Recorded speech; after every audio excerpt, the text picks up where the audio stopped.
স্বাগতম জানাচ্ছি আমার ছোট্ট ব্লগে। সেদিন হাতে অনেকগুলো কাজ ছিল। সবগুলো কাজ শেষ করে মামা ভাগ্নেকে নিয়ে একদম সন্ধে নামার আগে লাস্ট মুহূর্তে বাসা থেকে বের হয়েছিলাম। আর চলে আসছি হচ্ছে পুলিশ লাইনে। আমার মানে উদ্দেশ্য ছিল আব্দুল্লাহকে নিয়ে একটু খেলাধুলা করানো। তো মামা ভাগ্নে মিলে বেশ ভালোই খেলাধুলা করছি। কিন্তু ওই যে বললাম সময়টা ছিল খুবই কম। একদম সন্ধে নামার আগ মুহূর্ত হয়ে গিয়েছিল। আসলে কোনোভাবেই টাইম ম্যানেজ করতে পারি নাই। যাই হোক অল্প সময় হলেও খুব সুন্দর একটা সময় কেটেছে। এখানে হচ্ছে প্লেগ্রাউন্ডে আব্দুল্লাহ একটু খেলাধুলা করছিল। খেলাধুলা করা শেষ পর্যায়ে আমরা এখানে দেখলাম অনেকগুলা ফুল। এত সুন্দর, সুন্দর গাঁদা ফুল। আর এই ফুলগুলোর নাম আমি জানি না। আমি এখানে বলছিলাম যে কতগুলো কালার আছে।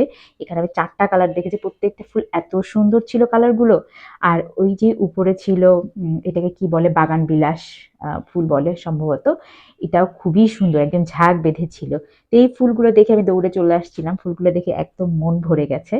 তারপরে আমরা একটু মাঠের দিকে গেলাম।